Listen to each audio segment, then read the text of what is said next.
pesona, duhai pesona, denyut nadiku karena dia, detak jantungku karena dia, desah nafasku karena dia, gerak langkahku karena dia.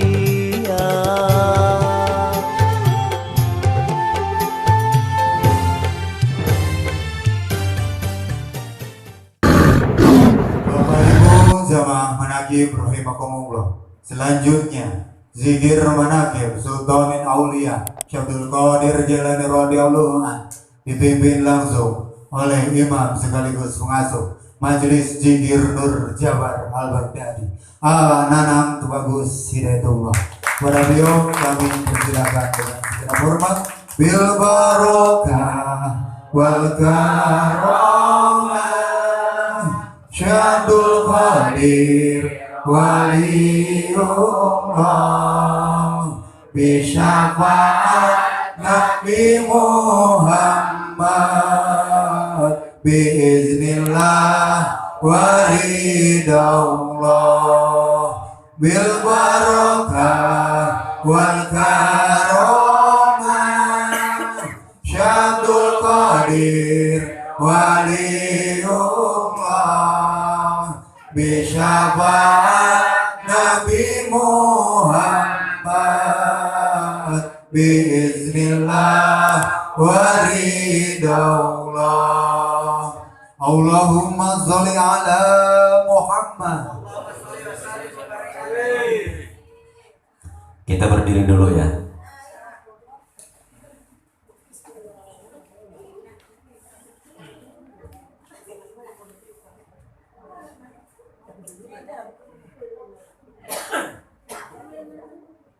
Allahumma sholli ala Muhammad. Ya Nabi salam alaika, ya Rasul salam alaika, ya Habib salam alaika, sholawatullah alaika. Allah ya Nabi salam alaika, ya Rasul salam alaika, ya Habib salam alaika,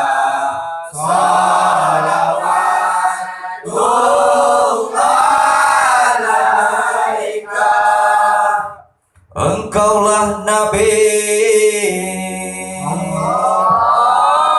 mentarinya umat, engkaulah Nabi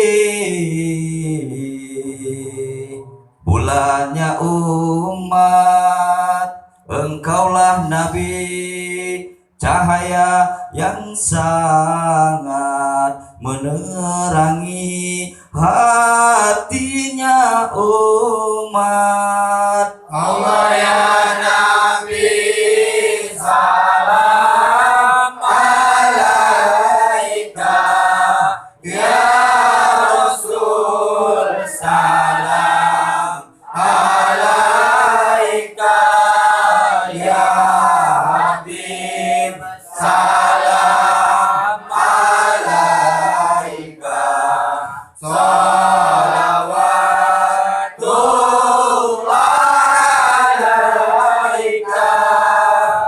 Engkaulah Nabi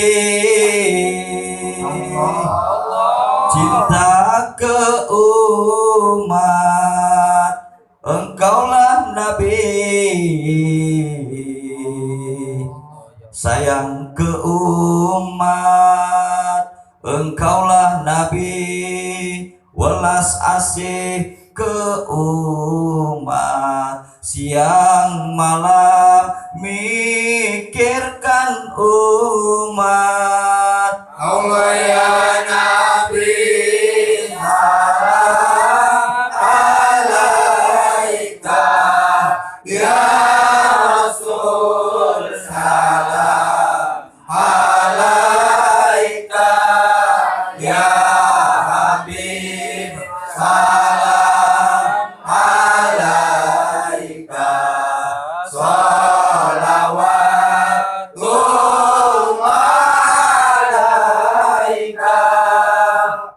Allahumma sholli ala Muhammad. Allahumma sholli wa sallim wa barik alaihi. Silakan duduk kembali.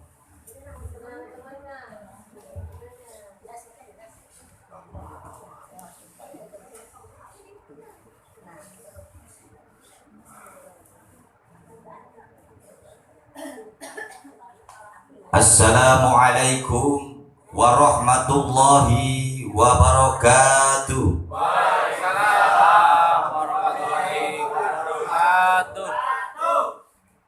Bismillah, alhamdulillah, Allahumma sholli ala sayyidina Muhammadin wa ala alihi wa sahbihi tus'alu bihi rizki wa tuda bihi daini wa tuha sallu bihi maksudi. La haula wa la quwata illa billahil aliyul azim. Syukur kepada Allah, salawat beserta salam semoga selalu dilimpahkan kepada junjungan alam, kulun nabiyina wa habibana wa safiina wa maulana Muhammad Rasulullah sallallahu alaihi wasallam. Barokah daripada kedua orang tua kita, semoga Allah tetap alirkan kepada kita. Karena sesungguhnya barokah yang paling utama itu adanya di ibu dan bapak kita. Betul? Betul. Jangan dulu kamu mencari barokah yang jauh. Jangan dulu kamu ke kiri dan ke kanan. Jangan dulu kamu terus berjalan hanya untuk mencari barokah.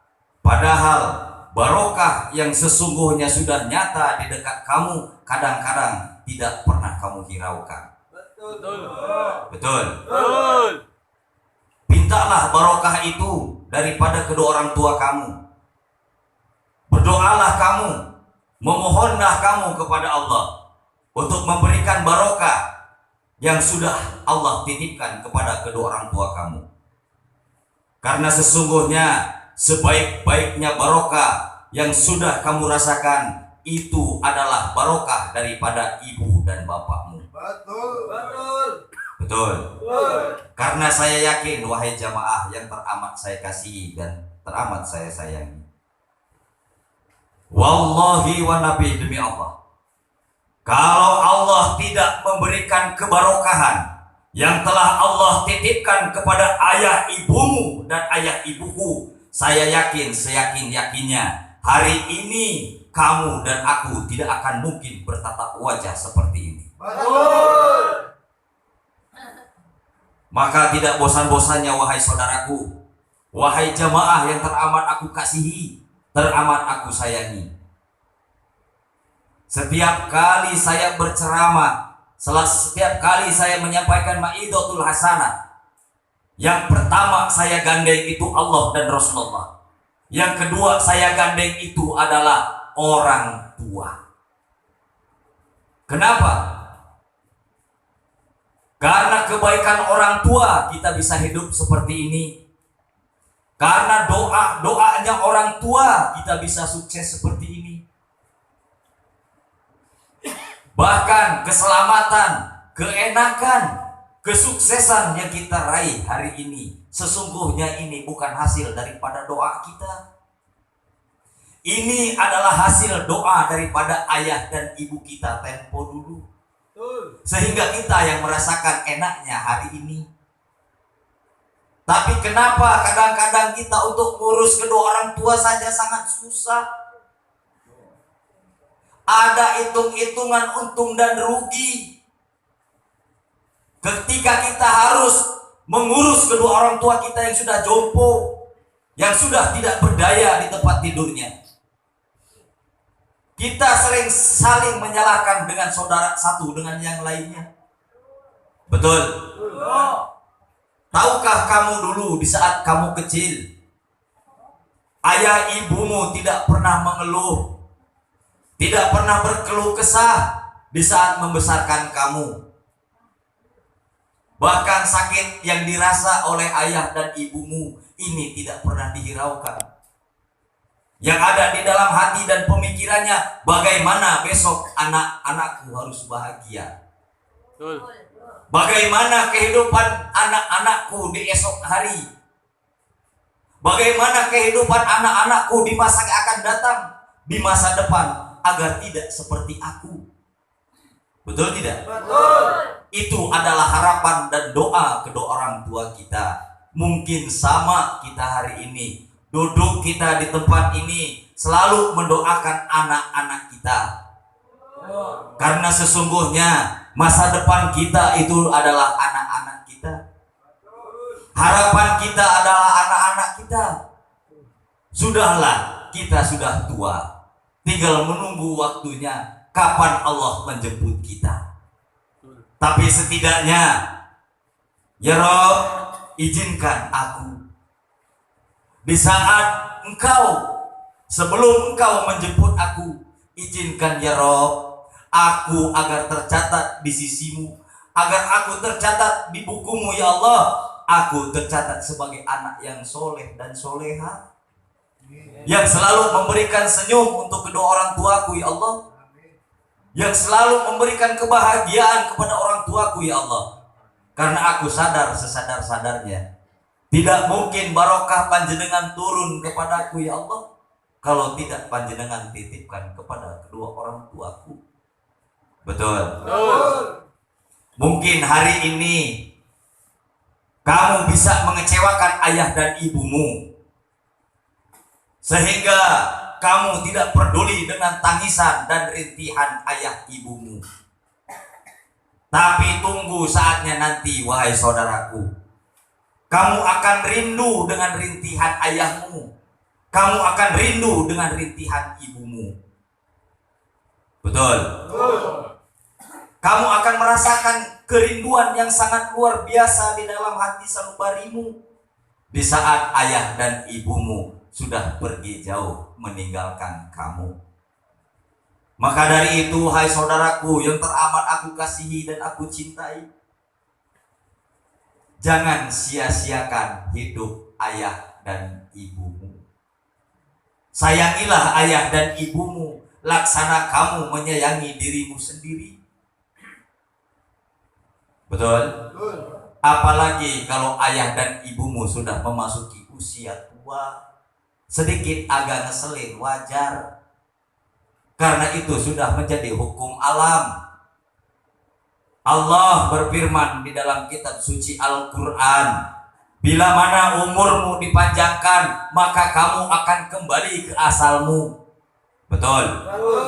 Orang tua kita umurnya panjang nyampe 60, 70, bahkan 80 tahun. Jangan kaget wahai saudaraku, jikalau orang tuamu kembali seperti anak-anak. Tingkahnya akan kembali seperti anak kecil. Sedikit agak ngeselin, sedikit agak nyeleneh. Betul? Betul tidak? Karena ini sudah ketentuan dari Allah. Kamu yang masih sehat dalam berpikir, ya, badanmu masih sehat dalam bekerja, mbok yo harap maklum. Ya, kalau namanya orang tua sudah pikun, ya pipis di situ, ya buang air besar di situ. Betul nggak? Kadang-kadang ngerengek minta makan, nggak cepet-cepet dikasih makan. Kadang-kadang suka kayak anak kecil, nangis, marah-marah. Betul? Kalau kamu benar orang Islam, kitab sucimu Al-Quran itu sudah ada panduannya di dalam Al-Quran. Allah dan Rasulullah sudah memberitahu kepada umatnya bahwasanya hukum itu akan berlaku. Di mana manusia dipanjangkan umurnya, maka manusia itu akan kembali ke masa kecilnya. Paham sudah? Paham sudah? Lah kadang-kadang ada seorang anak yang ngurus ayah dan ibunya masih ngedumel hatinya. Tepeleng sudah. Nggak tahu syukur itu. Ada jamaah yang kayak gitu. Sudah. Mulai sekarang jangan pernah ada hitung-hitungan untuk ayah dan ibu. Paham? Paham sudah? Loh, kok anak-anak keras? Keras, ini perintah Allah. Ini jelas perintah Allah. Yang seharusnya ketika ayahmu, ketika ibumu diberi umur panjang, kembali kepada masa kecilnya, maka kamu ngurus ayah dan ibumu itu harus diperlakukan seperti bayi kembali. Paham? Paham? Jangan pernah ada hitung-hitungan. Bayangkan olehmu, ayah ibu kita orang zaman dulu itu nggak ada KB, betul? Betul nggak? Cus pelendung, borosot jadi, nyendei pelendung jadi deh, benar gak? Sehingga anaknya itu kayak anak ayam, sudah banyak anaknya itu, betul nggak? Ada yang satu bebek itu nyampe 12, paling sedikit 6. Orang zaman dulu karena belum ada KB. Anak 6, anak 12 yang ngurus cuma 2 orang, ayah dan ibu. Keurus nggak semua? Keurus nggak semua? Tapi coba bayangkan nanti olehmu, kamu 12 bersaudara, 6 bersaudara, ngurus ayah dan ibumu, mampu nggak? Kadang-kadang kamu sirik-sirikan, iri-irian, giliran we rebutan warisan, haram sih kek.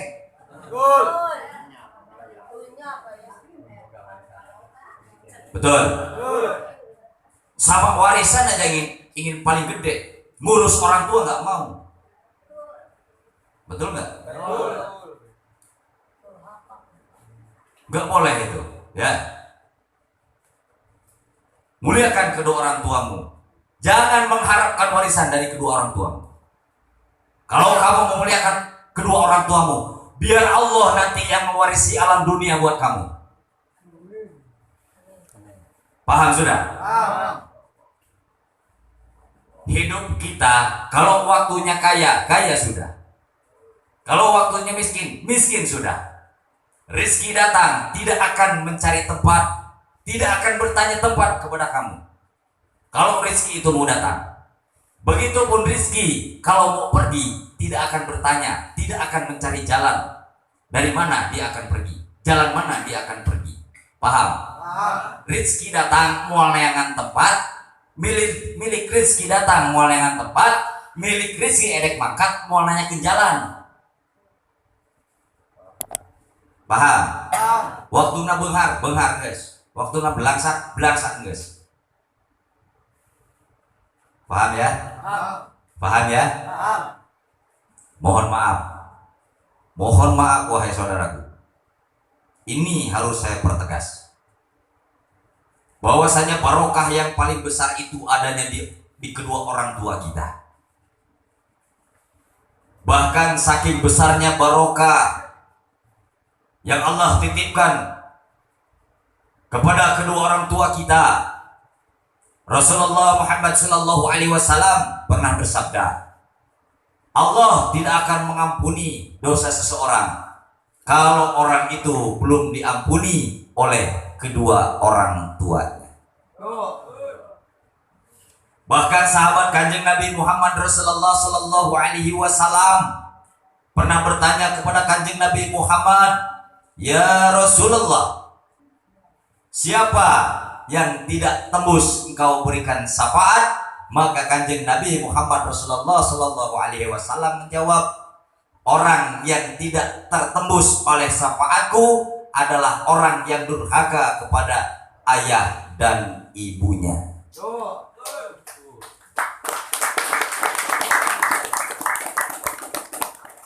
Paham? Paham? Jamaah, biar kata ibumu, ayahmu tidak membesarkan kamu, Biar kata kamu hanya dilahirkan saja oleh ayah ibumu, lalu kamu dibesarkan oleh orang lain, tetap kamu harus menghargai, harus menghormati, dan harus menyayangi ayah dan ibumu. Biar kata bapakmu rampok, biar kata ibumu pelacur, ngerampoknya bapakmu, melacurnya ibumu, itu demi kehidupan kamu, tetap harus dihormati. Betul? Paham sudah? Paham? Barokah dari guru sekaligus orang tua kita, pembimbing ruh kita, pembimbing rasa kita, pembimbing jasmani kita. Beliau adalah sahibul karomah barokah, maunah ijazah sapaah mahabbah buat saya pribadi. Beliau adalah al-mursyid lillah, ya sayyidi yang mulia Abah Kiai Haji Junaidi Al-Baghdadi. Teriring doa buat Abah beserta ummi-umminya, anak cucu mantunya semua. Semoga Abah ditambah-tambah sehatnya oleh Allah, ditambah-tambah panjang umur oleh Allah, ditambah-tambah mustajab doanya. Apa yang Abah cita-citakan, apa yang Abah rencanakan, senantiasa mendapatkan ijabah dan qabul dari Allah Subhanahu wa ta'ala. Amin Allahumma amin. Dan untuk saudaraku semua Jamiah Zikir Manaqib dimanapun berada, wabil khususnya Jamiah Zikir Manaqib di Majelis Nur Jabar Al-Baghdadi, saya doakan semoga jamaah semua ditambah panjang umurnya oleh Allah, ditambah kesuksesannya oleh Allah, keluarganya dijadikan keluarga yang sakinah, mawadah, dan warahmah, yang senantiasa selalu dalam lindungan Allah Subhanahu wa ta'ala. Adapun jamaah yang sedang mengalami sakit jasmaninya, sakit rohaninya, sakit ekonominya, apapun bentuk sakitnya, termasuk sakit hatinya, semoga pulang dari majelis ini Allah angkat rasa sakitnya, diganti dengan kesembuhan dan kemuliaan dari Allah. Amin Allahumma amin. Hidup jamaah manaqib, luar biasa, luar biasa. Hidup Abah Kiai Haji Junaidi Al-Baghdadi, luar biasa, luar biasa. Wahai saudaraku Jamiah Zikir Manaqib Sultan Syekh Abdul Qadir Al-Jailani radhiyallahu anhu, percaya kamu dengan ridhonya Allah? Percaya kamu dengan kuasanya Allah? Apa bukti Allah ridho sama kamu? Apa bukti kekuasaan Allah yang ada di diri kamu? Apakah kamu pernah berpikir ke sana? Ridhonya Allah akan diberikan kepada orang yang senantiasa selalu ridho menerima takdir daripada Allah. Ridho Allah akan Allah berikan kepada manusia yang selalu ridho akan takdirnya hari ini. Karena orang yang selalu ridho dengan kodok dan kodarnya Allah, inilah sesungguhnya orang yang makrifat. Belum makrifat kamu kepada Allah kalau kamu sendiri tidak bisa menerima takdir Allah. Walaupun kamu tahu siapa diri kamu, berarti bohong sudah kamu tahu sama dirinya. Paham? Orang yang makrifat itu adalah orang yang selalu menerima takdirnya. Orang yang makrifat itu adalah orang yang selalu berjalan di atas takdirnya. Betul? Betul. Orang yang makrifat itu akan selalu ridho dengan apa yang telah Allah berikan kepada dirinya. Baikkah takdir yang Allah berikan? Dia selalu ridho menerima takdir baik itu. Burukkah takdir yang diberikan oleh Allah hari ini? Dia selalu ridho menerima takdir buruknya dari Allah. Nah, itulah sesungguhnya orang yang ma'rifat. Orang yang selalu menerima, orang yang selalu paham dengan takdirnya. Karena sesungguhnya apapun yang terjadi pada diri kamu, ini di luar kuasa kamu, tapi ini adalah kuasa Allah. Ilallah minallah. Paham sudah? Paham. Dan orang yang selalu ridho menerima takdir Allah, ini wahai saudaraku, orang ini tidak akan mengalami sakit hati. Orang yang selalu ridho menerima takdir Allah, mau baikkah, mau burukkah, maka orang ini akan selalu bahagia. Karena sudah tidak ada kata-kata lagi dan sudah tidak ada rasa lagi di dirinya kecuali rasa syukur kepada Allah Subhanahu wa ta'ala. Orang yang ridho menerima takdir Allah, orang yang selalu ridho menerima ketentuan dari Allah, ini sudah tidak ada kata-kata. Di dalam mulutnya sudah tidak ada bahasa lagi. Di dalam hatinya sudah tidak ada rasa lagi, kecuali satu rasa, yaitu rasa syukur kepada Allah. Betul? Betul. Dikasih sakit, dia akan bersyukur kepada Allah. Ya Rob, alhamdulillah hari ini aku diberi sakit. Sesungguhnya aku bukan diberi sakit oleh panjenengan ya Rob, tapi ini adalah bukti cinta kasih panjenengan kepadaku. Mungkin kalau hari ini aku diberi sembuh, hidupku akan tersiksa dengan pekerjaan dan kesibukanku. Betul? Ini adalah bukti cinta kasih panjenengan ya Allah, sehingga panjenengan menyuruhku untuk istirahat. Betul? Begitupun kalau orang yang ridho dengan takdirnya diberi sehat, maka dia akan berkata kepada Tuhannya, ya Rob, terima kasih hari ini aku diberikan kesehatan oleh panjenengan. Sehatnya aku ya Rob, ini adalah bukti cinta kasih panjenengan kepadaku. Sesungguhnya kesehatan ini harus aku manfaatkan di jalan panjenengan ya Rob. Maka selagi aku diberi sehat oleh panjenengan ya Allah, aku akan tetap terus beriman kepada panjenengan, dan aku akan terus meningkatkan ketakwaan kepada panjenengan. Inilah bukti orang yang bersyukur. Paham sudah? Begitupun kalau diberi maju usaha,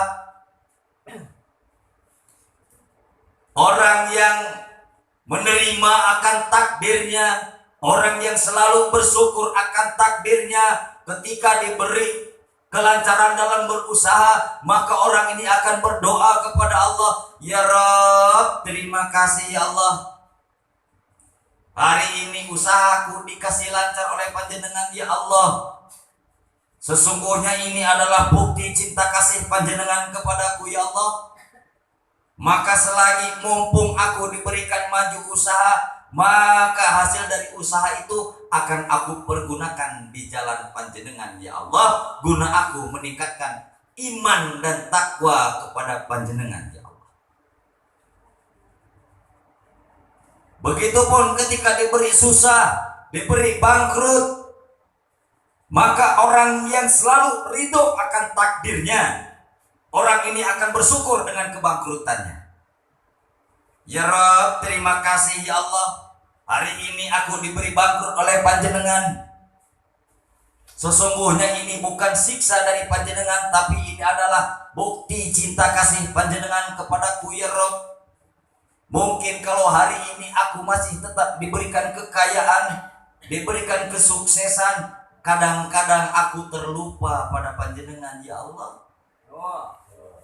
Karena sesungguhnya ujian hidup manusia itu ada dua, Bu. Ujian dari Allah itu ada dua. Satu ujian adalah kesusahan. Dan satu ujian lagi adalah kesenangan, di mana manusia diuji dengan kesusahannya, dengan kemiskinannya, dengan kebangkrutannya, dengan keblangsakannya. Manusia ini kadang-kadang banyak yang lulus. Betul? Manusia diuji dengan penyakitnya. Manusia diuji dengan penderitaannya. Ini kadang-kadang manusia banyak yang lulus. Sholat nggak pernah tinggal. Sehari semalam 5 waktu dia laksanakan, habis sholat zikiran, wiritan, betul? Meminta, meratap, memohon kepada Allah agar kesengsaraannya cepat-cepat diangkat oleh Allah, diganti oleh kesuksesan. Betul? Banyak yang lulus sudah. Kalau diberikan kesengsaraan, diberikan penderitaan yang berupa ujian dari Allah, manusia banyak yang lulus. Banyak yang lulus sudah. Mendekat diri semua kepada Allah. Betul? Meratap semua kepada Allah. Berlomba-lomba cari muka semua sama Allah. Betul? Karena lagi susah. Ada zikir manakib di mana dikejar, ada zikir manakib di mana dikejar sudah. Sehingga tidak ada malam tanpa zikir sudah. Karena lagi sengsara. Betul? Banyak yang lulus sudah. Ketika manusia diuji dengan kesengsaraannya, maka manusia itu banyak yang lulus. Tapi bayangkan wahai saudara, ketika ujian yang kedua datang, manusia diberikan kesenangan, manusia diberikan kesuksesan, banyak duitnya, lancar usahanya. Masih adakah manusia yang berdoa kepada Allah? Masih maukah manusia itu berdoa kepada Allah seperti dia sedang mengalami kebangkrutan? Kadang-kadang manusia kalau diberikan keujian yang berupa kesenangan, usahanya lancar, duitnya banyak, dikasih sehat, terlupa sudah sama Allah. Betul? Dan merasa kalau kesuksesannya itu adalah hasil kerja kerasnya. Betul? Banyak duitnya ini hasil daripada usaha-usahanya, sehingga Allahnya dilupakan. Yeay, wahai orang-orang yang beriman, orang-orang yang selalu taat akan kepada Allah dan kepada Rasulnya, ingatlah kamu, apapun yang terjadi di dalam hidupmu, mau sukseskah, mau bangkrutkah, mau punya duitkah, mau nggak punya duitkah, ini semua hanya berkat ridhonya Allah.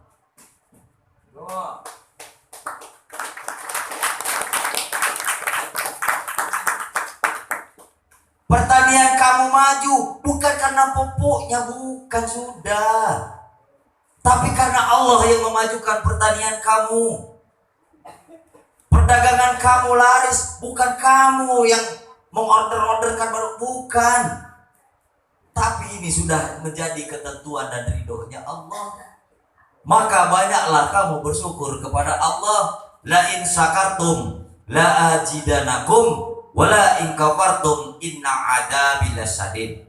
Banyak bersyukur kamu kepada Allah di waktu apapun, bagaimanapun keadaanmu, bersyukurlah kamu kepada Allah. Niscaya rasa syukurmu, doamu ini yang akan merubah takdirmu. Paham? Betul apa betul? Jangan kamu aku itu dapat kamu, itu hasil usaha kamu. Kan dalilnya la haula wala quwata illa billahil aliyul azim. Bahwasanya manusia itu tiada daya dan tiada upaya melainkan kekuasaan dan keagungan Allah Subhanahu wa ta'ala. Kalau kamu sudah paham dengan innalillahi, kalau kamu sudah paham dengan la haula, patutkah kamu mencari perlindungan selain daripada Allah? Tidak. Siapa yang akan kamu pintai perlindungan? Siapa yang akan kamu sandari? Kepada siapa kamu bergantung? Leburkan rasamu di dalam rasanya Allah. Di situ kamu akan tahu siapa dirimu. Tauhidlah kamu kepada Allah, tapi mencobalah tauhid kamu di dalam cintanya Allah. Kalau kamu sudah merasakan kecintaan Allah, apapun yang terjadi di dalam hidup kamu, ini adalah alamatul hubu, bukti cinta dan kasih sayangnya Allah. Maka di situ kamu akan tahu betapa besarnya cinta Allah kepadamu. Kalau Allah saja mencintai kamu, tapi kenapa kamu kadang-kadang terlupa kepada yang mencintai kamu? Betul? Sehingga kamu merasa inilah akulah yang paling hebat. Aku kaya karena usahaku, aku kaya karena pertanianku. Betul? Aku kaya karena ini itu segala macam, sedangkan Allah kamu lupakan. Jangan begitu wahai saudaraku yang teramat aku kasihi dan cintai. Apapun yang kamu dapat hari ini, itu semua ridhonya Allah. Apa yang kamu rasakan hari ini adalah bukti kasih sayang Allah. Betul? Apapun yang terjadi di dalam hidupmu, ini adalah alamatul hubu, bukti cinta kasihnya Allah. Betul? Mau dikasihi Allah? Mau disayangi Allah? Kalau mau dicintai Allah, kalau mau dikasihi Allah, kalau mau disayangi Allah, ada peribahasa mengatakan, tak kenal maka tak sayang, tak sayang maka tak cinta. Kalau kamu ingin dikenal, kalau kamu ingin disayangi, maka belajarlah untuk mencintai. Kalau kamu ingin dicintai, maka belajarlah untuk mengenal dirimu sendiri. Betul? Kamu ingin mendapatkan kasih sayang? Kamu ingin mendapatkan cinta? Syaratnya satu, kenal dulu. Kalau kamu sudah kenal, maka kamu akan cinta. Kalau kamu sudah cinta, maka kamu akan sayang. Tak kenal maka tak cinta, tak cinta maka tak sayang. Betul? Kalau kamu ingin disayangi Allah, maka cintai Allah. Kalau kamu ingin dicintai Allah, maka kenali Allah. Cara mengenali Allah hanya satu, wahai saudaraku. Terima takdir dari Allah, kamu akan kenal kepada Allah. Kamu tidak akan kenal kepada Allah jikalau kamu tidak ikhlas menerima takdir dari Allah. Kalau kamu sudah tidak ikhlas menerima takdir dari Allah, maka ingat wahai saudaraku, kamu akan penuh dengan kesuudzon. Kamu akan penuh berprasangka bahwasanya Allah itu tidak adil kepada kamu. Betul? Betul? Ya Rob, ya Allah, itu tetanggaku sudah kebeli mobil lagi. Ya Allah, ya Rob, itu tetanggaku sudah kebeli motor lagi. Ya Allah, ya Rob, itu tetanggaku sudah nambah istri lagi. Salah ya? Salah ya? Oh, jangan gitu ya. Ya Allah, ya Rob, itu tetanggaku sudah kebeli sawah lagi. Betul? Betul nggak? Kenapa dengan aku ya Allah? Mobil borok-borok nambah, spionnya juga nggak gablek ya Allah. Motor borok-borok beli motor baru lagi ya Allah. Kabelnya juga orang gablek ya Allah. Ya Allah, ya Rob, borok-borok nambah sawah lagi. Garukanya pun orang gablek ya Allah. Betul nggak? Kayaknya Allah ini nggak adil kepadaku, nggak sayang kepadaku, nggak cinta kepadaku. Kayaknya Allah ini cinta dan sayangnya kepada tetanggaku. Baru kemarin beli mobil Pajero baru, sekarang sudah nambah lagi mobilnya. Fortuner baru. Betul nggak? Betul nggak? Wahai saudaraku, jangan kamu berprasangka buruk dulu. Kalau tetanggamu sukses, kalau tetanggamu banyak mobilnya, luas sudah sawah, tanyakan ilmunya. Betul? Wahai saudaraku, kenapa kamu bisa nambah mobil lagi? Wahai saudaraku, kenapa kamu bisa membeli sawah lagi? Saudaraku, Fulan bin Fulan, aku bisa nambah mobil lagi, bisa kebeli sawah lagi, ini berkat jarah katanya ke Madura. Betul nggak?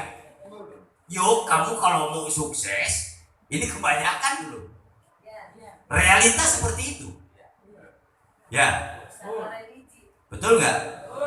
Realitanya seperti itu. Ini aku sukses ini berkat jarah. Kemana? Ke Madura sana. Berkat jarah ke makam-makamnya para wali-walinya Allah. Betul nggak? Kamu mau sukses nggak kayak aku?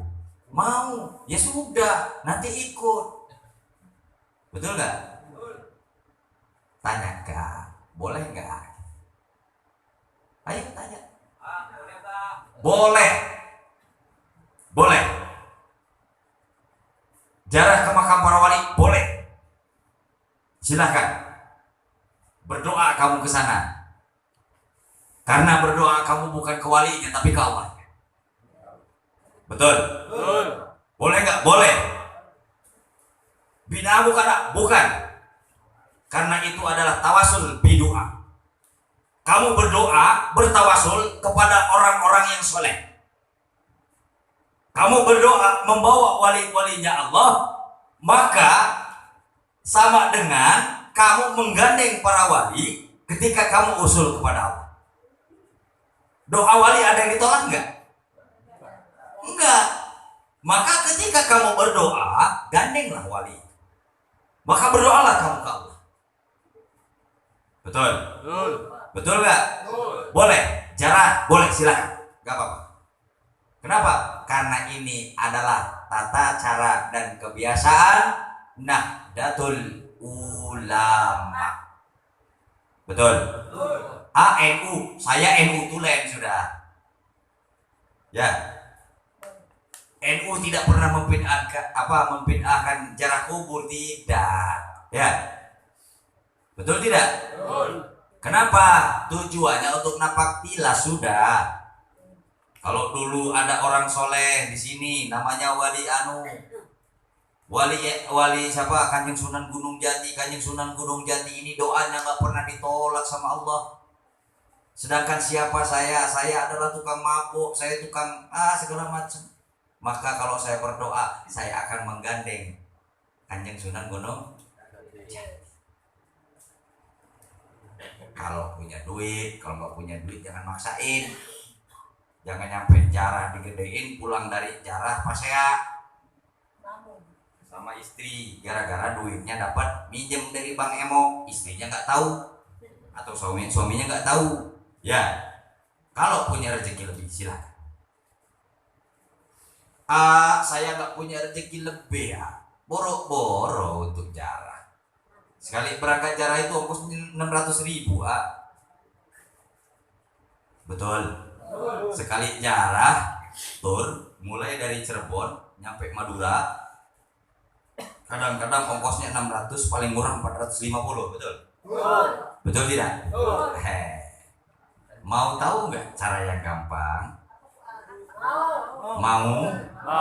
Hanya dengan ongkos 100.000 kamu bisa nyampe ke nanti dulu sudah ke Madura. Hanya dengan ongkos 100.000 yang jauh ya, kamu bisa nyampe ke Madura. Bahkan bukan nyampe ke Madura saja, tapi kamu akan nyampe ke Baghdad. Di mana sih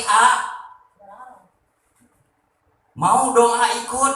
Kalau mau ikut malam minggu ke sini. kita sama-sama ke pondok pesantren Al-Baghdadi. Ini solusi bagi yang tidak punya duit. Betul tidak? Betul.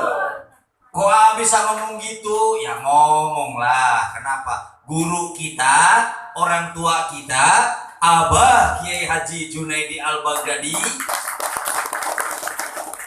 setiap malam minggu, bahkan bukan setiap malam minggu saja, karena beliau itu sudah tidak tidur selama 30 tahun kurang lebih, ini selalu bertawasul kepada wali-walinya Allah. Beliau selalu bertawasul kepada Rasulullah. Beliau selalu bermahabbah kepada Rasulullah Muhammad sallallahu alaihi wasallam. Betul tidak? Betul.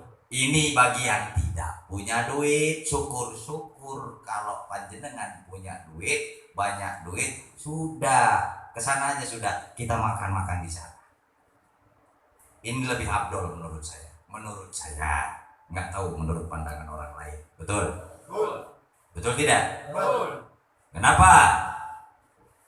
Karena kalau kita ingin berdoa dan doa kita ingin didengar oleh Allah, maka kita harus langsung kepada Allah.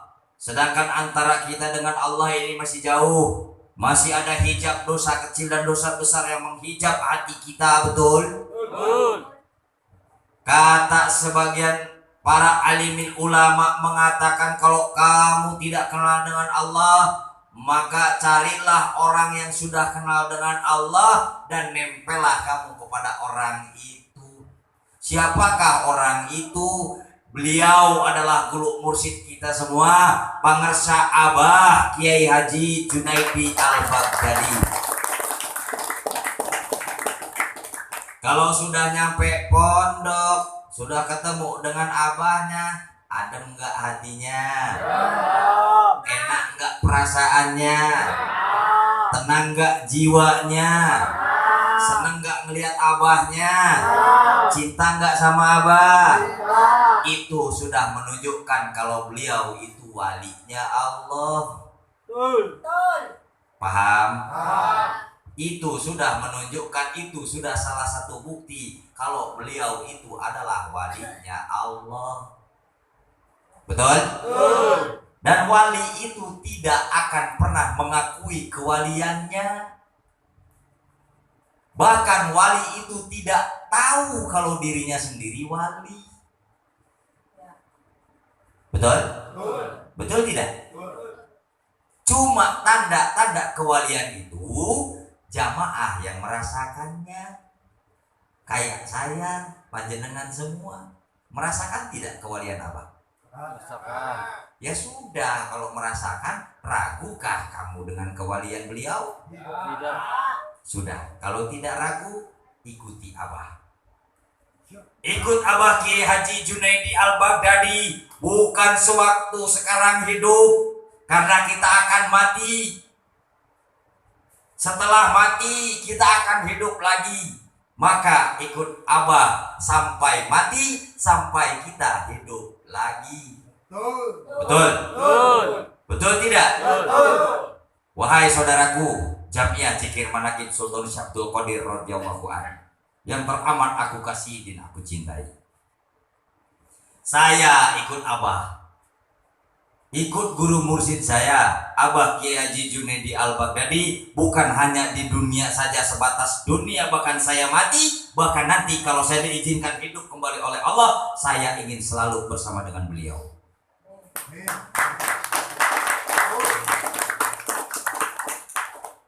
Kenapa? Karena saya merasakan ketenangan yang sangat luar biasa di dalam jiwa. Biar kata saya tidak dikenal Abah, cukup rasaku dan rasanya beliau ini satu di dalam rasanya Allah, yaitu Rasulullah Muhammad sallallahu alaihi wasallam. Cintaku dan cintanya beliau satu di dalam kecintaannya Allah Subhanahu wa ta'ala. Zaman sekarang nyari mursyid yang seperti ini itu udah nggak ada. Kalau panjenengan tidak sampai kepada bila sahil, lautan yang tak bertepi, di pondok pesantren Al-Baghdadi kalian tidak akan pernah bertemu dengan mursyid bila. Oh nggak apa-apa saya ngomong sini ya. Lanjut. Nggak apa-apa ya. Terus. Terus. Apa istirahat? Lanjut. Terus. Kan gitu. Jangan diragukan lagi.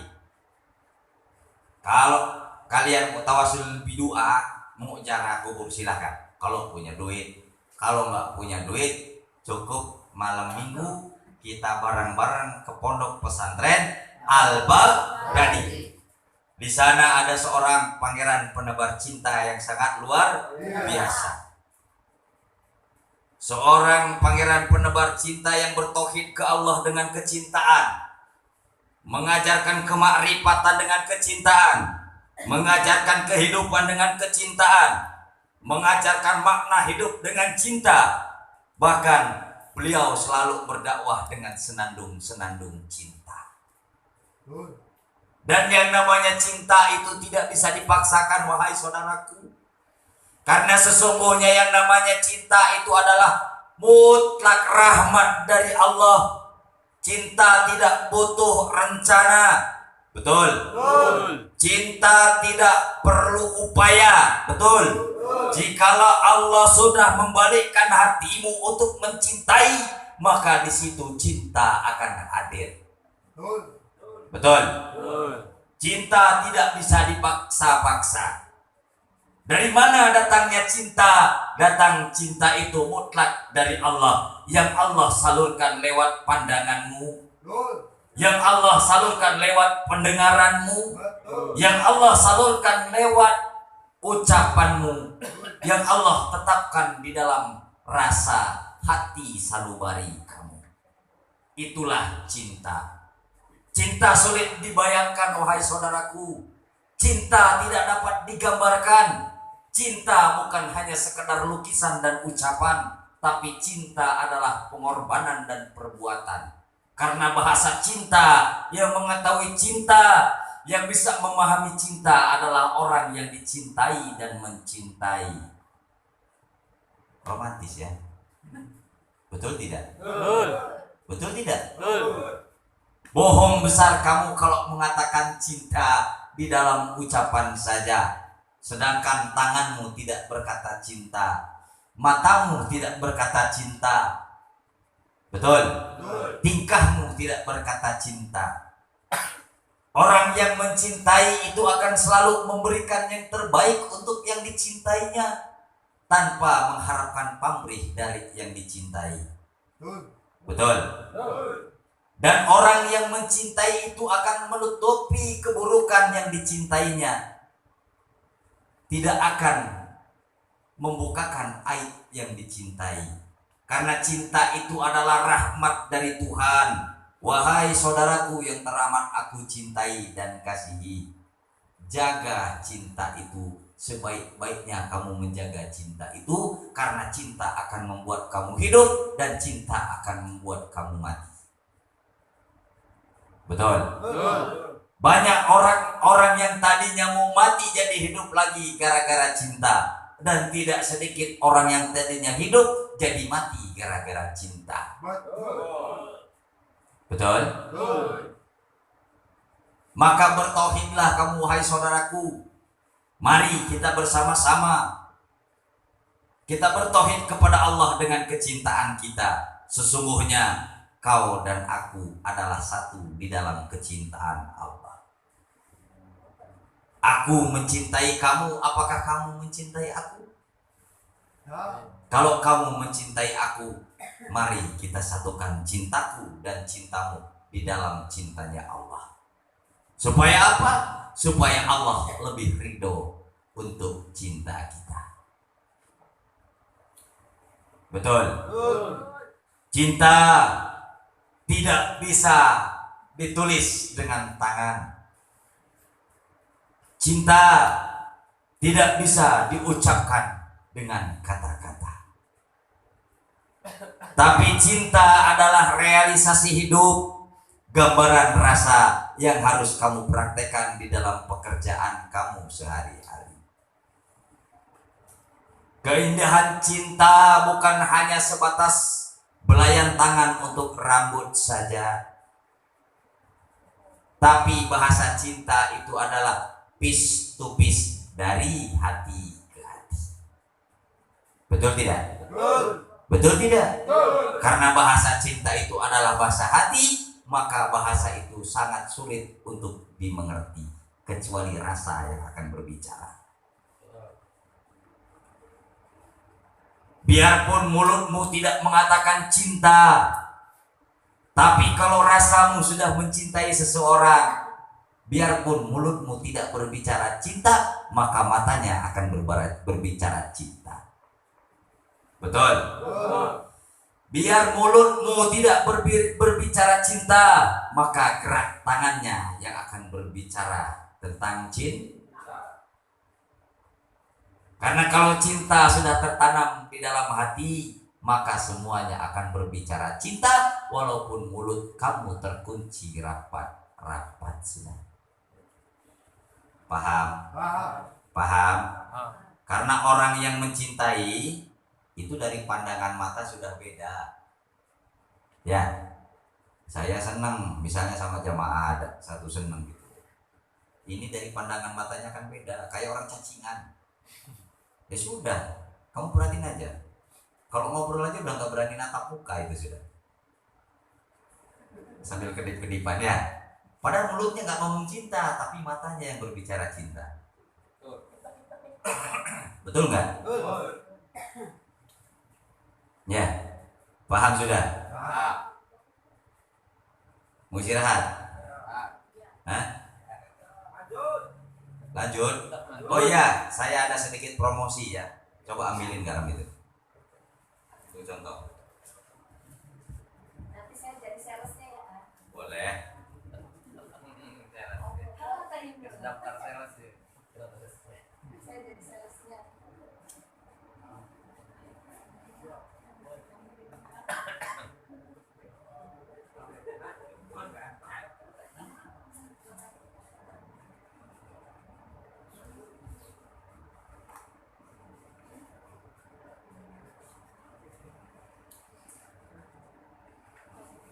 Wahai jamaah yang teramat saya kasihi dan saya cintai, mohon maaf saya minta waktunya sebentar. Ini saya punya produk. Produknya garam. Nama garamnya garam Majaji. Ini garam serbaguna. Kenapa? Karena ini bukan garam laut, tapi ini garam sumur. Yang setelah dicek di lab, ini garam banyak mengandung konsentrat.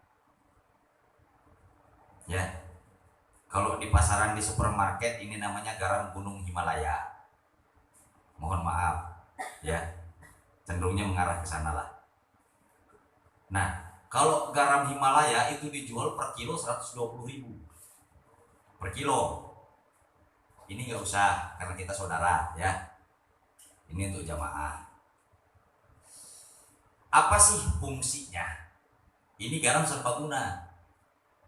Kalau yang sering pegel-pegel badannya, terus siling linu-linu sudah, yang punya penyakit apa, asam urat, rematik, darah tinggi apa ini ya, ini kamu aduk dengan air setengahnya, kamu pakai mandi, ya, kamu pakai mandi. Sampo segitu sekali kan? Setengah pakai mandi. Kalau ada yang asam urat, biasanya asam urat di sini nih, ya, suka pegel ya. Ini kan sini linu, pucek pakai air hangat, air panas, kamu celupin, kamu rendam, ya, kamu rendam. Terus kamu balurin ke yang sakitnya. Terus aja terapi itu.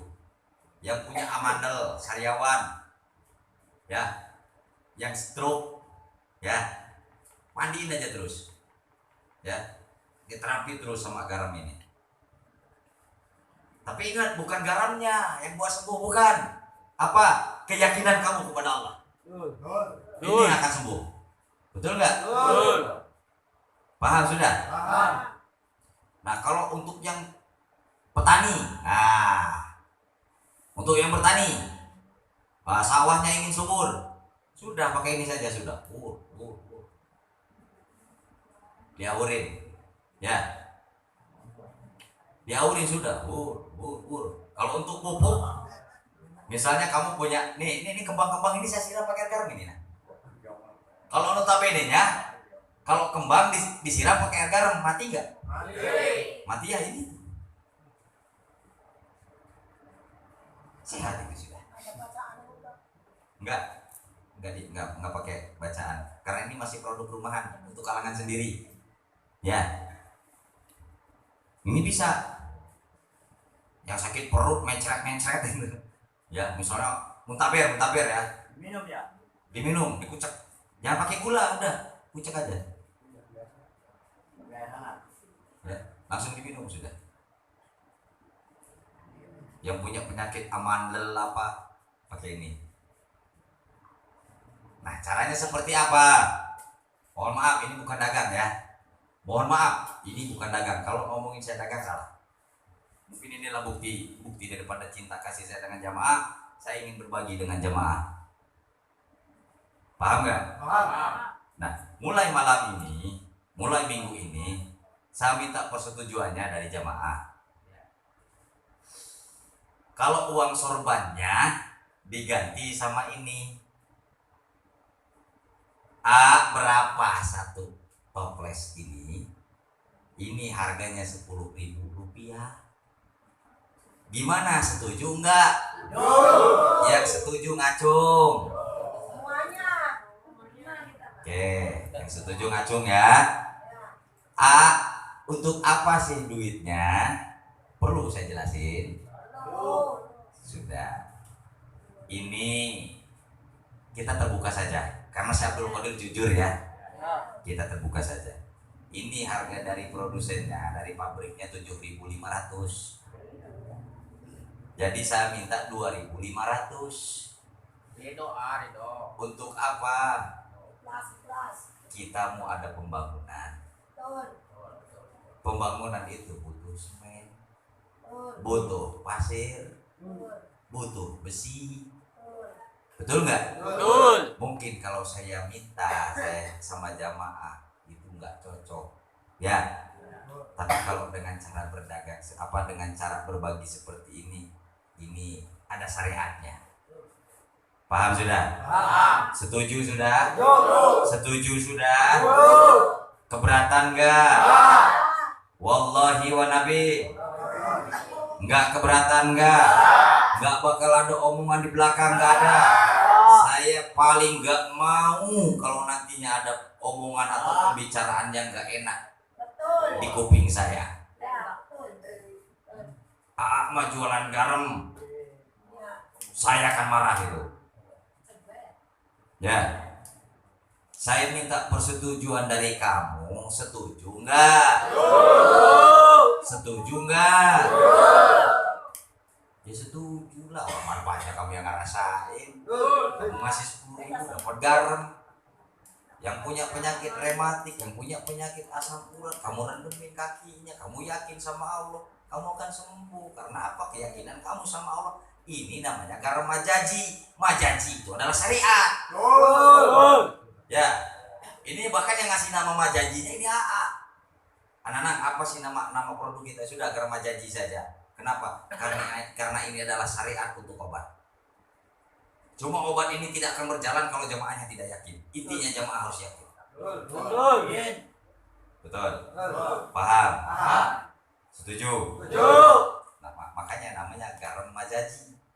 Di mana ada majaji, di situ ada hakiki. Majajinya garam, syariatnya, hakikinya Gusti Allah. Ya. Tadinya nama garam ini adalah garam al-Baghdadi. Ya. Ada ya, coba yang level al-Baghdadi. Nama garamnya gini, garam al-Baghdadi ini disahkan di pondok. Ya. Disahkan di pondok pesantren al-Baghdadi. Nah, ini kemasan al-Baghdadi yang untuk dikirim ke Bunda Hajah Siti Badriah. Ya. Paham? Paham. Paham? Paham. Kan gitu. Nah, itu untuk bertani ini organik bisa ini. Kalau misalnya kita nanam apa? Pohon rambutan atau lengkeng, ini kasih jarak aja, ya sejengkal, urulukeun we, urug deui we. Nanti kita lihat hasilnya, ya, kita lihat hasilnya, kan gitu. Setuju ya? Setuju ya? Mau sekarang dibagiinnya atau nanti pas ibadah Allah? Kalau pas ibadah Allah nantinya ribet ya, betul nggak? Betul. Yang butuh banyak bisa, misalnya untuk sawahnya luas nih, butuh banyak, silakan pesan ke saya, stoknya masih banyak, ya, stoknya masih banyak, bisa. Mau beli kiloan bisa. Ini lebih irit daripada Orea, bener, lebih irit daripada Orea. Paham ya? Paham. Ini serbaguna sudah. Dan ini kalau diminum, nah ini Bu, ini garam ini nggak asin, ada semu-semu gurihnya. Kalau masak nggak pakai micin pun saya rasa udah enak ini. Masak bisa. Ini untuk masaknya. Tuh. Ini untuk masak. Yang badak ini untuk obat sama bobok. Ya. Nah, ini yang lembut, ini khusus untuk masak. Ya, ini betadin aja, betadin yang warnanya kuning, merah, ini jadi langsung jernih lagi sama garam ini. Artinya apa? Ini bisa menetralisir racun-racun atau kolesterol jahat yang ada di dalam peredaran darah manusia. Kayak dokter saya ngomong. Luar biasa. Itu tadi saya tes testimoni langsung tadi. Ya, ini untuk masaknya, ini untuk obatnya dan pupuknya. Kalau ada yang minat banyak, silakan pesan ke saya. Kita buktikan saja, cuma syaratnya satu, yakin sudah. Ya, karena ini apa? Garam ini sudah disahkan di Pondok Pesantren Al-Baghdadi. Nah, Al-Baghdadi Organic Salt, Al-Baghdadi Organik garam organik ini namanya. Karena ini bukan dari air laut, terangnya pun beda, pengkristalannya beda. Karena ini bukan dari air laut, ini dari sumur. Coba sumur yang jauh dari laut tapi bisa dibuat garam airnya, hebat nggak? Setelah diteliti ternyata ada saluran kandungan konsentrat dari Gunung Merapi, dari magma bumi yang melalui tempat itu. Nah begitu digali, diangkat airnya, ini kristal semua, kristal garam ini. Nah begitu diendapkan ini jadi garam, makanya garamnya putihnya sangat luar biasa. Dan garam ini tidak terlalu asin, ada rasa-rasa gurihnya. Kalau nggak percaya mangga silakan dites, nggak apa-apa. Ini nggak asin ngeler sedikit, enggak. Bisa buat jerawat bisa, ya makanya suruh buat mandi, ya bisa buat ketombe, buat jerawat bisa. Buat apa? Hamil. Siapa yang mau hamil? Firman, kerjanya yang getol lah tuh, mulu ah. Oh, mau hamil lagi katanya. Sibuk terus itu sama ngurut Firmannya. Kalau Mbak Rininya yakin, Firmannya yakin, bisa. Ya, namanya juga garam serbaguna. Untuk hamil bisa? Bisa. Kalau Mbak Rini sama Firmannya ya yakin. Betul nggak? Kalau yang sariawan sudah, gituin aja, ambil, ya. Sakit kepala sih Bisa. Kan ini kan serbaguna. Asal yakin sudah, ya. Yang banyak ketombe, bisa, ya. Silakan. Satu ini 10.000. Oh yang banyak banyak tuh bisa. Yang kecil Satu ininya 10.000. Sama 10.000. Sudah. Nantinya kalau dibedain pas saya udah sama aja lah sudah. yang ceking bisa gemuk ya. Bisa. Ini untuk ketombe bisa, Neng. Untuk ketombe bisa. Sakit gigi. Bisa. Ya. Kalau untuk jerawat, saya kasih tahu. Ya, dibalut sama besar. Ini garamnya sama pucuk jambu batu. Pucuk jambu batu, tahu jambu batunya, oh? Nah, balulukan jambu ya bebek. Begitu geus mandi balulkeun. Dijieun masker. Sok lamun teu herang ka dieu. Ananang bohong gitu. Ya. Dibalikin deui. Balikeun deui teh naon teh 10.000 balikeun deui puing. Bener teu? Hah? Bisa ya? Semoga penyakit amandel naon silahkan ya konsumsi ini. Hayang pemajikan bager. Bisa teu? Bisa. Iya, so. Mantap.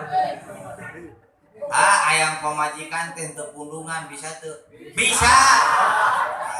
Sarana Gampang. Usaha sing ngetosnya. Pemajikan bere duit loba repres jadi. karasakeun. Bener teu? Makan sih berapa? Ya. Ukuran makan. Gimana nih? Waktu itu ukuran sendok berapa? Setengah sendok aja. Setengah sendok. Setengah sendok teh gitu. Airnya setengah gelas. Kucek aja sudah. Bismillahirrahmanirrahim. Wa ala niyati sayyidina Abah Kiai Haji Junedi. Sudah minum. Syariatnya garam sudah. Ya. Paham? Karena garam ini mengandung konsentrat. Kemarin saya udah kasih contoh ke si Uwa Cimahi itu. Wah, ini untuk bertani. Saya bilang, "Mal, uangnya sini enggak?" Enggak. Ini untuk bertani, saya bilang coba aja dulu, nanti perkembangannya gimana. Karena ini kan garam organik. Ya. Betul nggak? Setuju ya? Nggak keberatan nggak? Yakin? Wallahi nggak berat nggak? 10.000 nggak berat? Kalau mau pesan banyak juga boleh. Ya. Itu masih ada 500 piece, saya tadi dikirim 500 piece. Mau beli kintalan sudah, ayo mangga silakan. Ada, saya layani nanti. Nggak tahu gimana caranya lah. Ada weng guys. Ya. Udah keluarin men. Satu orang satu ya. Satu orang satu ya. Jadi tidak ada pengecualian. Harus beli ya. Mohon maaf. Sedikit maksa nggak apa-apa. Siap, boleh. Boleh siap. Lebih. Ini tiap minggu akan berjalan seperti ini ya. Biar untuk jadi terapi juga ya. Tuh, siapa? Manem, nya. Manem kan sok nyeri tur. Sok ieu mah. Ngaran teu menta diurut. Ya. Lamun nu menta diurut jandang orang maresep lain. Kalau nu urut minta diurut ini. Terima. Make geulis baheula mah. Iu. 2. Sudah ya. Sambil istirahat ya, sambil ngopi ya. Kecut aja merokok dia.